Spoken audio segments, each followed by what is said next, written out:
Shalom bien-aimés dans le Seigneur, nous bénissons le nom du Seigneur parce qu'il a permis que nous soyons là dans le cadre de votre émission Seigneur parle. Vous avez vu notre affiche où nous avons informé que nous allons commencer une série d'enseignements qui va nous prendre 3 mardis et c'est autour de comprendre la vie chrétienne. Comprendre la vie chrétienne, c'est important et raison pour laquelle Dieu a mis dans notre cœur pour que nous puissions parler de ces sujets intéressants. Et j'aimerais demander à ceux-là qui sont en train de nous suivre, bien-aimés, de partager, parce que le Seigneur est capable de toucher quelqu'un au travers de toi quand tu es en train de partager. C'est vraiment important, bien-aimés, et le Seigneur te bénira. Avant de commencer, j'aimerais nous inviter à prier. Seigneur, nous te bénissons pour cette opportunité que tu nous accordes pour partager ta parole, jusqu'à ce que nous soyons poussés par le Saint-Esprit, jusqu'à ce que ton peuple soit édifié, Seigneur, en écoutant cette parole, afin qu'il soit encore édifié et qu'il soit conduit par le Saint-Esprit pour vivre une chrétienne merveilleuse et victorieuse. Dans le nom de Jésus, notre Sauveur, notre Roi, nous avons ainsi prié et demandé. Amen. J'aimerais rappeler mon nom. C'est votre humble serviteur Michel Omari, le visionnaire de cette émission. Bien-aimé, avant de parler de comprendre la vie chrétienne, j'aimerais relever quelque chose de très important. Parce que nous parlons de la vie chrétienne, nous voyons les concepts de Christ qui intervient directement. C'est-à-dire, cette vie chrétienne que nous sommes appelés à mener doit ressembler à la vie de Christ pendant qu'il était sur cette terre. Amen, amen. Donc, tu ne peux pas t'appeler chrétien, tu ne peux pas dire que je suis en train de vivre une vie chrétienne sans que ta vie ne puisse ressembler à celle de Christ. C'est très important.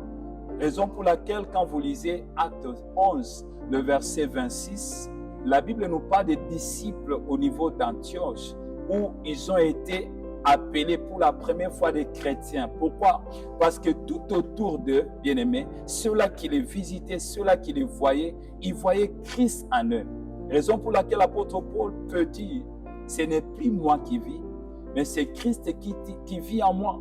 Et quand vous lisez aussi 2 Corinthiens 5, le verset 17, la Bible dit, celui qui est en Christ, bien-aimé, toutes les choses anciennes passent et les nouvelles remplacent les anciennes choses. C'est-à-dire, il doit y avoir une transformation totale. Tu ne peux pas rester la même personne quand tu es en Christ. Ta vie doit, bien-aimé, obligatoirement ressembler à celle de Christ. Amen, amen. Voilà pourquoi j'aimerais dire, bien-aimé, que ces thèmes autour de comprendre la vie chrétienne, nous allons utiliser quelques affirmations qui vont nous aider à comprendre cette vie chrétienne et nous allons donner, bien aimé, quelques directives à suivre pour que nous puissions vivre réellement la vie chrétienne. Et la première affirmation que nous allons relever aujourd'hui, c'est que la vie chrétienne, c'est une vie de foi. La vie chrétienne, c'est une vie de foi. Bien-aimé, tu ne peux pas vivre la vie chrétienne sans pour autant manifester la foi. La foi en Christ et la foi qui produit les miracles et la foi qui peut faire à ce que, quand bien même tu crois, tu passes par des persécutions. Et nous allons lire, bien-aimé, 2 références qui vont nous aider à confirmer ce que nous venons de dire autour de la vie chrétienne est une vie de foi. Quand nous prenons Jean 3, le verset 16 à 17, la Bible nous dit ceci, « Car Dieu a tant aimé le monde, qu'il a donné son Fils unique, Jésus-Christ, afin que quiconque croit à lui ne périsse point, mais qu'il ait la vie éternelle. » J'aimerais ajouter encore une référence au-delà de ce que je viens de dire. Acte 4, le verset 12, la Bible dit, « Il n'y a de salut en aucun autre nom. » Que ce soit dans les cieux, que ce soit sous la terre, en dehors du nom de Jésus. Bien-aimé, un prophète ne peut pas te sauver.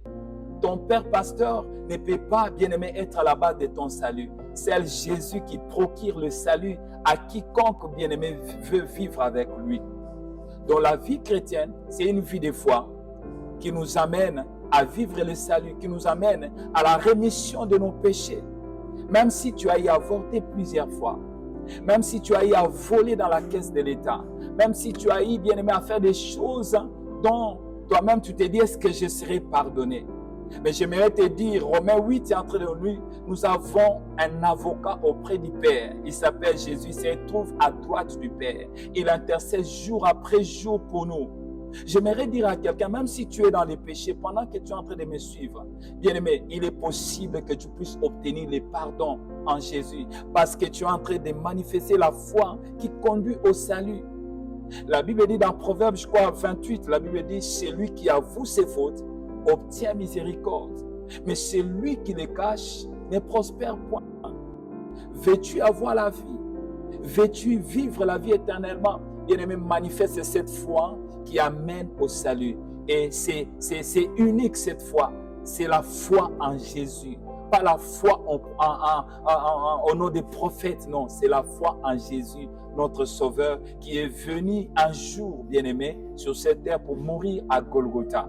Et lui-même a dit, Père, j'ai tout accompli. C'est-à-dire, tu as été, bien-aimé, pardonné par notre Seigneur. La vie chrétienne, c'est une vie de foi. Nous prenons, bien-aimé, la deuxième dimension de cette foi. Donc, cette foi qui t'amène à vivre le miracle, le surnaturel de Dieu. Bien-aimé, quand bien même tu peux traverser des moments difficiles, des moments où tu n'arrives plus à expliquer ce que tu es en train de vivre. Tu te sens comme si tu es coincé quelque part. Mais j'aimerais te dire, tant que tu es connecté au Seigneur, tant que tu es bien-aimé, dans une bonne relation avec le Seigneur, il est possible que le miracle soit, bien-aimé, opérationnel dans ta vie. Hébreux 11, le verset 1. La Bible dit, la foi est une ferme assurance des choses qu'on espère. La démonstration de celles qu'on ne voit pas. Bien-aimé, nous avons deux dimensions dans cette foi qui nous amènent à vivre le miracle. C'est-à-dire, tu dois avoir l'assurance des choses que toi tu espères. Veux-tu, bien-aimé, avoir des enfants? Tu dois avoir l'espérance que le Seigneur m'a déjà donné des enfants et tu vas vivre ce miracle venant du Seigneur. Et la Bible dit, c'est une démonstration de celles, des choses que tu n'as pas vues avec l'œil humain. J'aimerais t'amener dans une dimension où tu vois déjà que tu as réussi alors que tu es dans le processus de cette réussite. J'aimerais t'amener, bien-aimé, à vivre cette dimension où tu es en train de préparer à voyager, mais tu n'as pas encore voyagé, mais tu vois déjà que tu es déjà en voyage. J'aimerais, bien-aimé, t'amener dans cette dimension des fois où, bien-aimé, rien ne marche, mais tu vois déjà que tout marche déjà comme cette femme pouvait dire. Tout va bien alors que son enfant venait de mourir.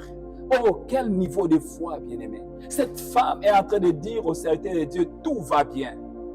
Oh, elle était en train de nager dans une dimension de foi qui amène au miracle. Je suis en train de dire à quelqu'un, pendant que tu es en train de nous suivre, le miracle est en train de toucher ta vie dans le nom de Jésus-Christ. La vie chrétienne, c'est une vie, bien-aimée, de foi qui nous amène au salut. Rémission des péchés, qui nous amène à vivre le miracle.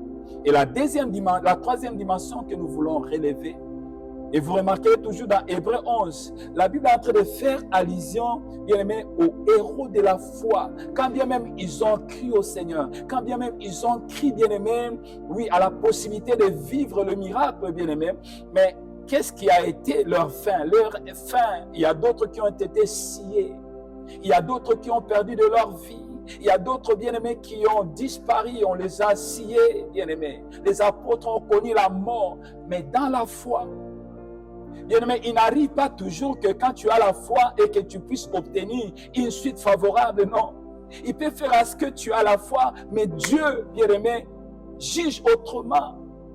Il peut se faire que tu es en train de prier, bien-aimé, pour ton frère qui est malade. Tu dis, Seigneur, si tu guéris mon frère, je vais rendre grâce à ton nom. Mais il arrive souvent que Dieu puisse prendre une solution, bien-aimé, une résolution qui est contraire à celle que toi tu es en train de penser. C'est comme David qui était en train de prier en faveur de son enfant qu'il avait avec Bathsheba. Il demandait au Seigneur que cet enfant ne meure pas. Mais le Seigneur a résolu que cet enfant meure. Et cela ne veut pas dire que Dieu a échoué, non. Ta foi peut t'amener à la persécution. Les disciples du Seigneur, pendant qu'ils annonçaient l'évangile, ils étaient persécutés.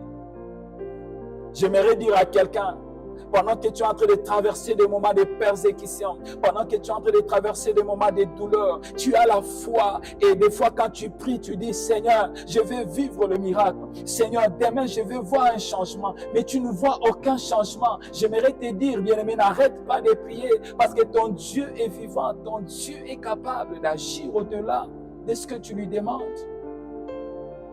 La vie chrétienne, nous étions en train de dire que comprendre la vie chrétienne, nous allons l'expliquer sur base des affirmations et nous allons nous révéler, nous allons nous faire recours à la Bible. La vie chrétienne, c'est une vie de foi. Nous sommes en train de citer une vie de foi, c'est-à-dire la foi qui nous amène au pardon du péché. La foi qui nous amène à expérimenter les miracles quand il y a des problèmes difficiles qui nous arrivent. La foi qui nous amène aussi à être persécutés, à perdre peut-être la vie, bien-aimé.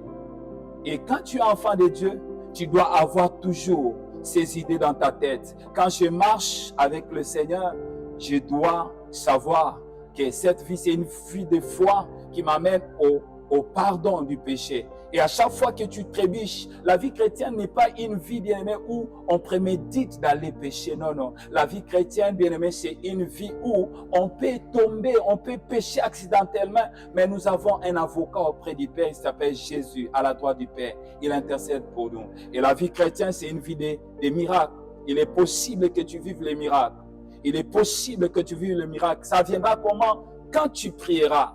Quand tu demanderas le secours de Dieu. La Bible dit, invoque-moi, je te répondrai. Bien, mais quand tu pries, tu dois associer à ta prière la foi qui produit le miracle. Hébreux 11, le verset 1. Voilà ce que je peux nous dire, bien-aimés. Et je crois que vous êtes édifiés par cette parole. Prochainement, nous allons continuer avec ces mêmes enseignements autour de comprendre la vie chrétienne. Et nous avons dit, nous allons partir par des affirmations bibliques et nous allons donner l'enseignement et je crois que Dieu va nous faire du bien pendant ces 3 mardis de ce mois de juin.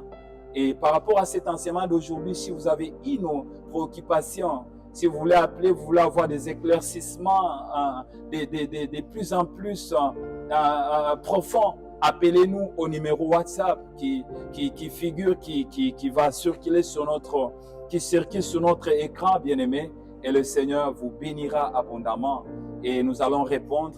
Et nous voulons dire ceci, bien-aimé. Celui qui voudra soutenir cette œuvre avec ses finances, il voudra soutenir cette œuvre avec soit un instrument technique qui va nous aider à faire avancer l'œuvre du Seigneur, n'hésitez pas. Utilisez toujours la même voie, les numéros que nous avons mis à votre disposition et le Seigneur vous bénira. Je vous demande de prier avec moi pour clôturer ce moment d'enseignement. Nous allons prier. Seigneur, nous te disons merci pour cette série d'enseignements que nous avons commencé aujourd'hui, mardi 4 juin. Et nous croyons qu'il y a quelqu'un qui a été édifié par ces enseignements. J'ai prie, tendre Père, que tu continues à nous inspirer pour que, à chaque fois que nous parlerons de ta part, que quelqu'un soit restauré, soit guéri. S'il y a quelqu'un qui est malade, parce que nous avons parlé de Hébreux 11, le verset 1, la foi qui produit les miracles, j'ai prie, Seigneur, que les miracles s'opèrent dans la santé, dans la vie de quelqu'un, dans le nom de Jésus.